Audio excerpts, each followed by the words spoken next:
एक Sindh resilience project और एक स्वाट जिसका कॉन्सेप्ट क्लियरेंस में अब प्रोसेस हुआ है। सिंध बैराज इंप्रूवमेंट में हमारे पास जो सबसे पुराना स्ट्रक्चर था सक्खर बैराज का, उसके लिए हमने कहा रिहेबिलिटेट सक्खर बैराज को करें। गुड्डू बैराज 62 के बाद गुड्डू बैराज पे रिहेबिलिटेशन का काम नहीं हुआ था, और उसके बाद सिंध रेजिलियंस में हमने जो 2010 और 15 में, स्पेशली 2010 के फ्लड्स में जो बंदों के ऊपर इम्बैंकमेंट्स के ऊपर नुकसान हुए थे उसके पॉइंट आउट किए गए। 9 बंद की इम्बैंकमेंट हम स्ट्रेंथन कर चुके हैं, और सिंध रेजिलियंस में 14 स्मॉल रिचार्ज वियर्स कह दें या छोटे डैम कह दें वो बना चुके हैं। और उसके फेज 2 में अब जो आना है, फेज 2 जो 2021 से शुरू हो रहा है, उसमें 53 स्मॉल रिचार्ज डैम हमने पॉइंट आउट किए हैं। स्वाट का प्रोजेक्ट कॉन्सेप्ट क्लियर होकर यहाँ से सिंध के पीएनडी डिपार्टमेंट ने फेडरल भेजा है, और स्वाट में यही पॉइंट आउट किया गया है किस तरह से हम पानी की शॉर्टेज, लाइनिंग, रेगुलेटर्स और राइट बैंक स्पेशली हम देख रहे हैं, उसकी प्री फिजिबिलिटी भी हमने स्वाट के अंदर डाली हुई है। मैं आपको कंक्लूजन्स के तरफ में लेके जाऊं कि 3 बैराजेस हमारे पास हैं, पानी की शॉर्टेज का हमें सामना है। वर्स्ट अफेक्टेड हमारा एरिया जो है वो कोटड़ी बैराज और राइट बैंक सक्खर बैराज वो वर्स्ट अफेक्टेड है। Tail end area Sukkur barrage के हमारे वर्स्ट अफेक्टेड हैं। वहाँ पे पानी की इस दफ़ा थोड़ी देर पहले मिनिस्टर इरिगेशन बलूचिस्तान भी आए हुए थे, वहाँ पे भी पानी की शॉर्टेज इस वजह से हो रही है कि हमें पानी पूरा नहीं मिल रहा जो 1991 अकॉर्ड में था, जिसकी वजह से राइट बैंक पे सक्खर बैराज पे हम पाउंड लेवल मेंटेन नहीं कर पा रहे, और बलूचिस्तान को, राइस कैनाल को, दादू कैनाल को पानी नहीं दे पा रहे। तो कंसंट्रेशन हमारी ये है डिपार्टमेंट की कि लाइनिंग के प्रोजेक्ट्स को देखें, स्मॉल डैम्स जहाँ पे कमांड एरिया नहीं है वहाँ पे स्मॉल डैम्स को देखें, लाइनिंग से हम कुछ पानी बचा पाएंगे। और इसके अलावा एलबीओडी एंड आरबीओडी, एलबीओडी प्रोजेक्ट जनरल जिया के दौर के दौरान शुरू हुआ, उसने बहुत बड़ा डिजास्टर किया है हमारे बदीन, मीरपुर खास डिस्ट्रिक्ट्स के अंदर। उसने, मैं कोई 1 हफ्ता पहले बदीन गया हुआ था, उस स्पाइनल ने जो पुराने वाटरवेज थे, नेचुरल वाटरवेज थे, उसको काट के 200 में कर दिया है, और उसकी जो लेवल रखी गई है उतनी ऊपर रखी गई है कि अगर बारिशें मीरपुर खास में, बदीन में, उमरकोट में होती हैं तो वो इलाका डूब जाता है, वो पानी नहीं निकाल पाता। लास्ट ईयर भी नंबर ऑफ ब्रीचेस लगे थे एलबीओडी के अंदर, और उसको ये कंसीडर नहीं किया गया उस प्रोजेक्ट में कि उसने वाटरवेज को कट किया है। आरबीओडी प्रोजेक्ट इस जगह से बनाया गया है कि बहुत जगहों पे हमारे जो भी हाइड्रोलॉजी के इंजीनियर्स हैं या हमारे एक्सपर्ट्स हैं या पानी के हमारे माहिर हैं, वो कहते हैं कि दरिया के पेट से लेते हुए अगर ये आरबीओडी जा रहा है समंदर तक, ये नहीं चलेगा। पहले दिन से इसके ऊपर रिजर्वेशन थी, लेकिन फेडरल गवर्नमेंट बजद है कि ये प्रोजेक्ट बनाएं। हमने उनके ऊपर ये कहा है कि इस प्रोजेक्ट को रिव्यू करें, रिविजिट करें, इसके फ्लॉज निकालें। आप, हम नहीं चला पा रहे, आप खुद चलाएं इस प्रोजेक्ट को, क्योंकि जिसकी लोकेशन से जा रहा है प्रोजेक्ट, उस लोकेशन से हमारे जो एक्सपर्ट्स हैं वो कहते हैं इसके अंदर फ्लॉज हैं। तो ये गोशेगुजार थी कुछ चीज़ें जो आपके सामने मैंने रखी हैं, और आपके सवाल का इंतजार है। जाम साहब ये बता दें, जाम साहब ये बता एक करके जरा प्लीज। जो पानी का मसला है ना, खासतौर पे आपने निशानदेही की कि सिंध में पानी की कमी का मसला है, तो वफाक की तरफ से और इरसा के कुछ माहिरीन की तरफ से ये इल्ज़ाम लगाया जाता है कि सिंध में पानी का ज़िया ज़्यादा है, और सिंध का जो अपना इरिगेशन सिस्टम है उसमें पानी की वेस्टेज ज़्यादा है। तो आप क्या कहेंगे कि वाकई ये खदशात या उनकी जो बातें या इल्ज़ाम है वो सही है? देखें, ये मसले से ध्यान हटाना, पानी के ऊपर जो डाका वो डाल रहे हैं उनसे ध्यान हटाने की बात है। हमारा शेयर जो 1991 के अकॉर्ड में डिटरमिन किया गया है वो 48 MF किया गया है। रबी के अंदर हमारा शेयर 14 MF समथिंग डिक्लेयर किया गया है या मेंशन किया गया है, और खरीफ के अंदर 39.94 MF हमारा जो शेयर है वो अकॉर्ड के अंदर रखा गया है। हम जब वो मांगते हैं शेयर तो वो कहते हैं कि आपकी तरफ पानी ज़ाया हो रहा है। इसका सिंपल सा हम जवाब ये देते हैं कि एक तनख्वाह आपके डिपार्टमेंट ने, इदारे ने आपकी मुकर्रर की है, वो जब आपको मिलती है तनख्वाह, उसके बाद अगर इदारा ये बोल दे कि ये आप रोज़ घर में गोश्त पका रहे हैं, गाड़ी बड़ी रखी हुई है, वो उनका कंसर्न नहीं है। वो उस बुनियाद के ऊपर आपकी तनख्वाह की शार्टेज नहीं कर सकता। इस बुनियाद पे हमारी शार्टेज नहीं कर सकता कि हमारे पास कोई लीकेजेज है, नहीं है लीकेजेज, ये वो बहाना। अब ये कहते हैं कि कोटड़ी, सक्खर से कोटड़ी तक पानी की वेस्टेज होती है। हम उनको कहते हैं कि सक्खर से कोटड़ी दरिया तक जो किलोमीटर्स में आप करेंगे तो 200 किलोमीटर से ज्यादा की लेंथ हो जाएगी आपकी। उसमें यकीनन पानी की वेस्टेज होती है आपके दरिया के कच्चे के अंदर, वो वेस्टेज वहां पे भी होती है। वो वेस्टेज 1960 में वापडा ने जब स्टडी की उसमें भी वो वेस्टेज मेंशन की गई थी। यहाँ पे दरिया की जो लेवल्स हैं, जो आपको टेक्निकल लोग बताते हैं, कोटड़ी से सक्खर तक इस तरह की है। वही लेवल अपर रिपेयर में ग्रेडियंट ये नहीं है जो यहाँ पे है। तो यहाँ पे पानी की शॉर्टेजेस होती है, लेकिन कोई एक नॉर्मल शॉर्टेजेस नहीं है और उनसे उनका ताल्लुक भी नहीं है। हम डिमांड करते हैं जो हमारा शेयर है आप वो हमें दें। एक मेरा सवाल यह है कि पंजाब ने इस वक्त दौसा पंजनब किनार और चश्मा झेलम लिंक किनार पर सिर्फ अमलन काम रोका नहीं है, वो हकीकतन तो चल रहा है, उस पर सिंध हुकूमत क्या करे। दूसरा, रबी और खरीफ सीजन में सिंध को पानी की कमी के साथ कितना नुकसान दिया गया, अगर उसको हम रुपीज में कन्वर्ट कर सकें। देखिए, बहुत अहम सवाल है कि एक तरफ हम 20 सालों से पानी की शॉर्टेज शो कर रहे हैं। इरसा किस साल हम शॉर्टेज शो करते हैं 20%। इस दफा खरीफ में इरसा ने 28% पाकिस्तान में पानी की शॉर्टेज शो की है। रबी में, खरीफ में उन्होंने पानी की शॉर्टेज 20% शो की थी। इस साल 99 से मैं आपको डेटा प्रोवाइड करता हूं। इस दफा 99 से सिर्फ 2 जगहों के ऊपर, एक 2010 के अंदर, 2015 के अंदर जब फ्लड्स आए थे, उसके अलावा इरसा ये शो करता है कि पानी की शॉर्टेज है। मकसद ये हुआ कि जो जमीन अवेलेबल है पाकिस्तान में, उसकी इस दफा 28% जमीन कम आबाद होगी। पानी की शॉर्टेज का हम ये मकसद निकाल लें सिंपल। तो दूसरी तरफ अपर रिपेरियन पंजाब केनाल बना रहा है, जलालपुर केनाल, वो 1,80,000 नई जमीन आबाद करेगा। दूसरी तरफ आप ग्रेटर थल केनाल 2 बनाने के लिए एकनिक में लेके आए हैं प्रपोजल, जिसके अंदर 17,39,000 एकड़ नई जमीन, बारानी जमीन, थल की जमीन आबाद होगी।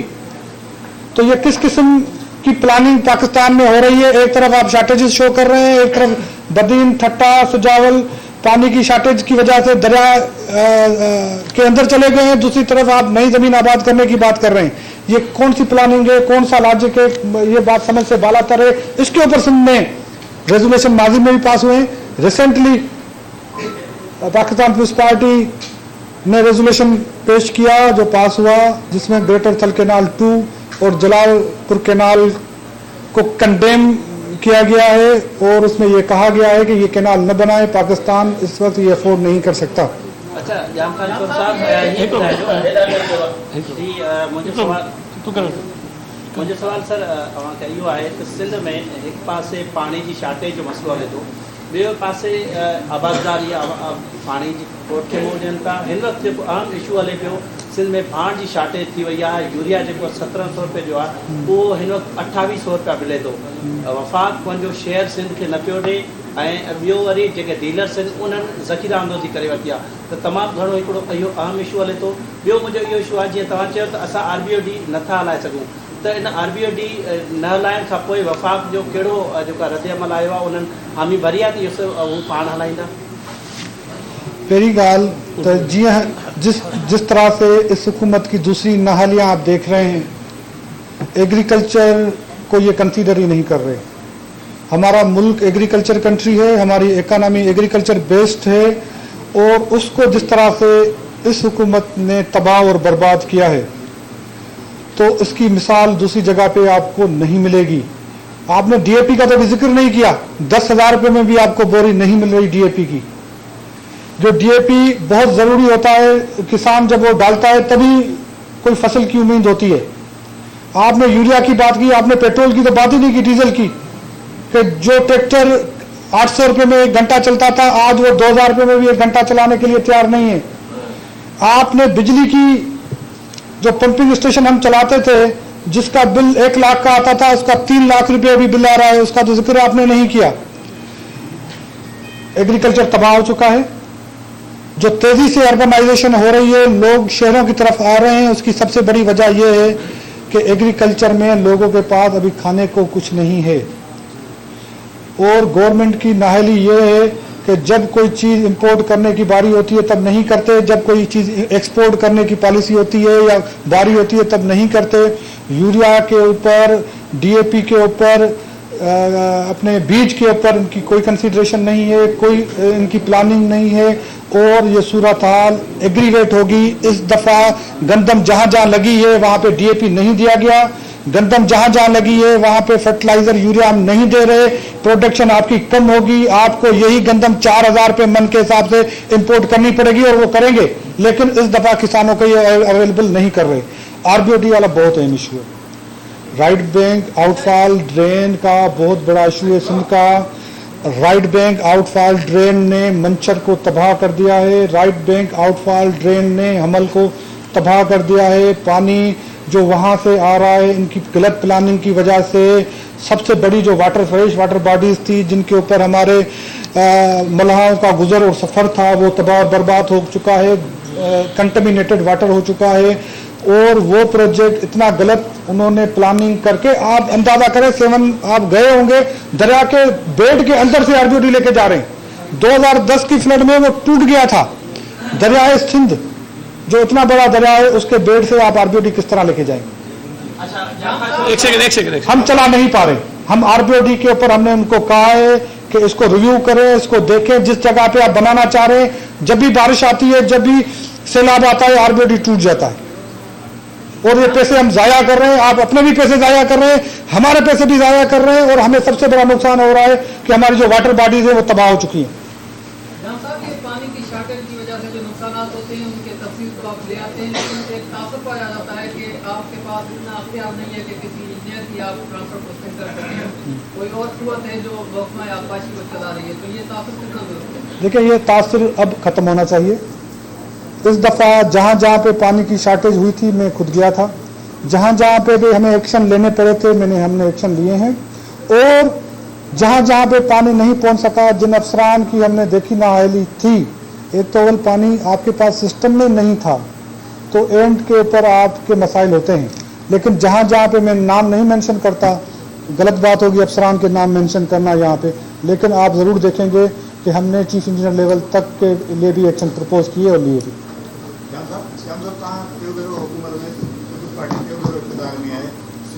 हमेशा बावजूद कोर्ट है, हमेशा हर 15 साल करे उनमें पानी भी कोर्ट पे है। सिंध वरी 15 साल करे बुलंदी बचे पई, उनके सिंध सुके सिंध, तो उन ला सिंध ला जेके पानी मथा कोर्ट है, कुदरती कोर्ट है, तो जो बरसातों अचनि कुदरती लंघन में पास दिया ॾिसी आया चेयरमैन साहब कोई करे दूर दूर, तो 15 साल में एक का प्लानिंग न ठाहे सघिया है, तो सिंध वासियुनि खे ॿुॾण खां बचायो, पानी तो मथां थो अचे, ॿुॾण खां बचाइण लाइ कहिड़ी प्लानिंग कई? हा, तो ॾाढो अहम सवाल है। जी मूं तव्हांखे चयो त असां 9 वॾा इम्पेक्टमेंट जेके पॉइंट आउट थिया हुआ उहे पका कयासीं, बंद रीस्ट्रेंथन कयासीं। LBOD में जेके नेचुरल वाटरवेज बंद कया फेडरल गवर्नमेंट, गलत प्लानिंग कई फेडरल गवर्नमेंट, अरबों रुपया लगाए खाई फेडरल गवर्नमेंट वही। असां उन्हनि जे लाइ नेचुरल वाटरवेज खे रेस्टोर ढोरा ऐं पुराण रेस्टोर करण लाइ स्कीम विधीसीं। उन स्कीम ते कमु कंदे असीं उहे नेचुरल जेके वाटरवेज आहिनि उहे रेस्टोर कयूं पिया। ईअं पिया कयूं जितां मिसाल जो पुराण आई रोशनाबाद वटि पुराण खे कट करे छॾियो आहे, LBOD मेन उन कट करे छॾियो आहे। अहिड़े नमूने सां जीअं वठी तव्हां वेंदा LBOD खे टूवर्ड्स बदीन, 4 जॻहियुनि तां तव्हां कंहिं बि आम माण्हूअ खे वठी वेंदा, LBOD हिते मथे ठहियल आहे। नेचुरल वाटरवेज पुराण ऐं हाकड़ो दरिया इनखे बंदि करे छॾियो अथनि, उनखे असीं रेस्टोर करियूं पिया। हींअर असां स्कीम विधी आहे, 4 जॻहियुनि तां अंडर पासिस असां प्रपोज कया आहिनि कि LBOD जॾहिं ठाहियूं पिया तॾहिं उन्हनि अंडर पासिस न ॾिना, हाणे असीं उहे अंडर पासिस विझूं पिया जीअं पुराण ऐं ढोरा रेस्टोर थियनि। असीं हींअर आयो वियोसीं तव्हां वटि शकूर ढंढ ताईं, तव्हांखे मीडिया जे दोस्तनि खे दावत ॾेई वठी हलंदुसि, तव्हां शकूर ढंढ ते हलो, इंडिया ऐं पाकिस्तान के बॉर्डर पे। आप वहाँ पे चल के देखेंगे, आपको रोना आएगा जिस तरह से उन इलाकों को तबाह और बर्बाद किया गया LBOD की वजह से। क्योंकि पहले वहाँ पे फ्रेश वाटर जाता था, पहले वहाँ पे जंगलात थे, इकोलॉजिकल एक सिस्टम था, वहां पे जानवर थे, अब वो भरपट और बयाबान है सिर्फ एक वजह से कि एलबीओडी बना के आपने सेम का पानी, फ्रेश वाटर की जगह पे सेम का पानी उनको दे दिया। फ्रेश वाटर के जो कैनाल्स थे, जो वाटर बॉडीज थी, उनको आपने बंद कर दिया एलबीओडी की वजह से, गलत प्लानिंग की वजह से। अब उस वक्त भी सिंध ने प्रोटेस्ट किया था 94-95 में, भाई हम इसको नहीं लेते, ये आपने गलत बनाया है ये एलबीओडी। अब हम उसको, उनकी जो खामियां थी वो निकालने के लिए एक काम कर रहे हैं, कोशिश कर रहे हैं कि वो अंडरपासेस बना के पुराने वाटरवेज को रेस्टोर कर दें। जाफर साहब ये बताइएगा, समंदर सिंध की लाखों एकड़ जमीन निकल चुका है और मजीद जमीन समंदर की नजर हो रही है, कहीं ये छट्टा तक पूरी पहुंचेगा, छट्टा भी समंदर नहीं निकल जाएगा? सर मैं आपको दो स्टडीज की तरफ आपकी तवज्जो दूं। दो जो अहम स्टडीज थी कि समंदर में कितना पानी जाना चाहिए। 1991 के अकॉर्ड में कहा गया कि 10 MF पानी समंदर में हर साल जाना चाहिए, जिससे समंदर की जो जरूरत है या जो हमारे डाउनस्ट्रीम के डिस्ट्रिक्ट से उनकी जरूरत पूरी की जा सके, उसके ऊपर अमल नहीं किया। उस 1991 के अकॉर्ड के उस प्रोविजन को चैलेंज किया गया कि ये 10 MF पानी बहुत ज्यादा है। थर्ड पार्टी स्टडी करवाई गई। थर्ड पार्टी स्टडी ने यह कहा कि 5 MF पानी हर साल प्लस 5000 क्यूसेक पानी रोज समंदर में जाना चाहिए, जिससे समंदर की जो आगे मैंग्रोव्स हैं, समंदर के आगे जो हमारे डाउनस्ट्रीम कोटड़ी के हैदराबाद के नीचे डिस्ट्रिक्ट है, जो सी इंट्रूजन है, जो सब सॉइल का पानी खराब हो रहा है, उसको रोका जा सकेगा। लेकिन हर साल कुछ भी पानी हम रिलीज नहीं कर रहे। डेटा ये कहता है कि 22 लाख से 32 लाख एकड़ जमीन आपकी समंदर खराब कर चुका है, जो आपको मैं लेके दिखाने के लिए तैयार हूं। मैंने लास्ट स्टैंडिंग कमेटी की वाटर के ऊपर मीटिंग थी, वहां 22 लाख से 32 लाख एकड़ जमीन हमारे 2 तल के तहसील हेडक्वार्टर समंदर के अंदर चले गए हैं, जिनको 3 दफा शिफ्ट करके लेके ऊपर आए हैं। एक सेकंड आपकी जान से अगर आपकी मौजूदगी का फायदा लेते हुए सवाल कर सकता हूं। मैं ये कह रहा हूँ कि आप रोजाना की बुनियाद पर नए बल्दियाती निजाम के हक में दलाइल लेकर आपका गला सूख गया, नतीजे में आपको धमकियां और गालियां मिल रही है। ताज़ा इतलात ये है जो बहुत खतरनाक इतलात है कि लोग कह रहे हैं कि हम इशारे के इंतजार में, इशारा मिल जाए तो हम वो काम करेंगे जो माजी में उनके बड़े करते थे। देखिए, पहली बात तो यह है, मेरा गला खुश नहीं हुआ है, हमने औरों के दिमाग को जरूर खुश कर दिए।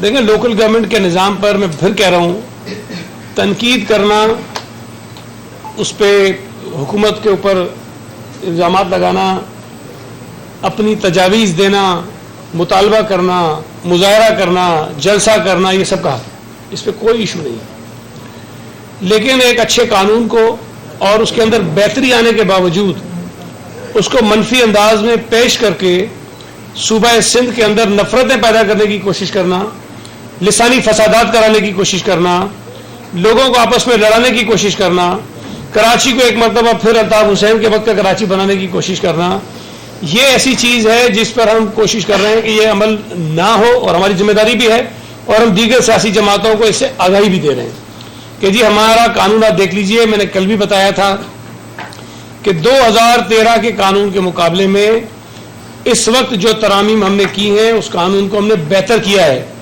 और कुछ चीज़ें जो 2001 के कानून में भी नहीं थी वो हमने इस मरतबा मेयर को दी हैं। 2001 में भी वाटर बोर्ड के कानून में नहीं लिखा था कि चेयरमैन या को चेयरमैन मेयर होगा।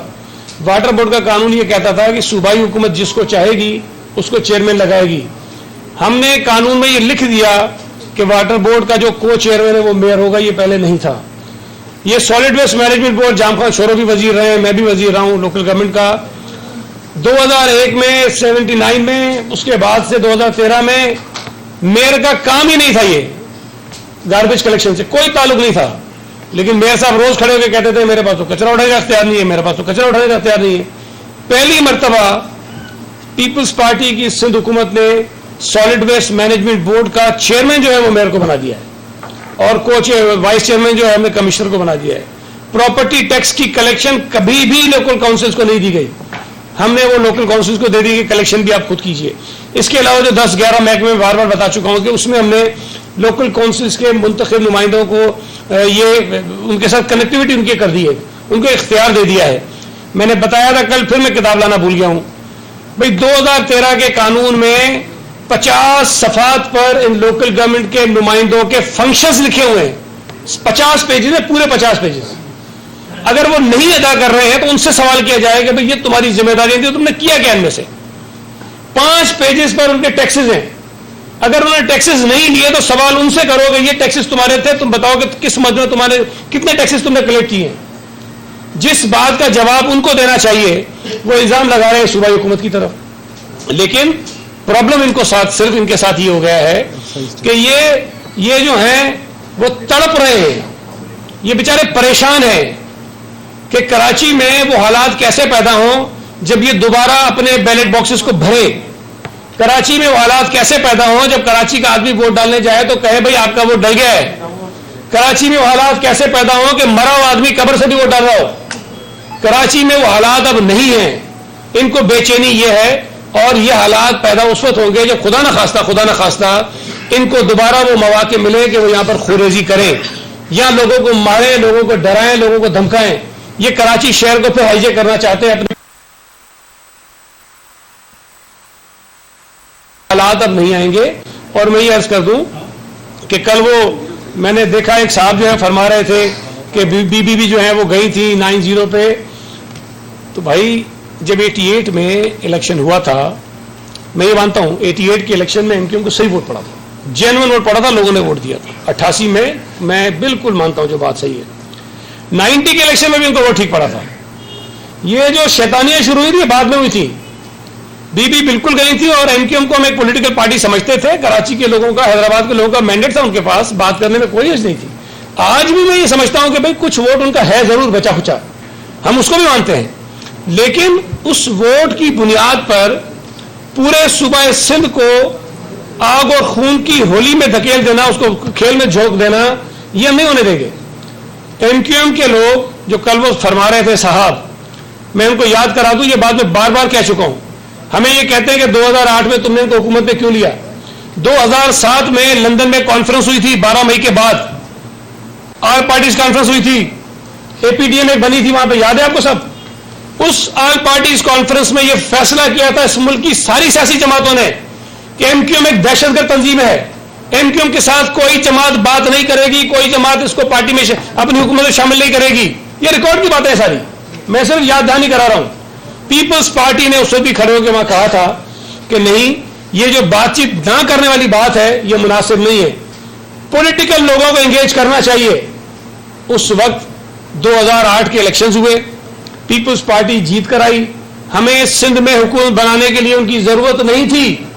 वफाक में पीएमएलएन हमारे साथ थी, हमें जरूरत नहीं थी। इन्होंने किया क्या था, इन्होंने कराची की बिजनेस कम्युनिटी को बुलाया, उनको यह कहा कि अगर पीपल्स पार्टी ने हमें हुकूमत में शामिल नहीं किया तो अपना कारोबार यहां से बंद करो, हम तुम्हें बिजनेस यहां पर नहीं करने देंगे।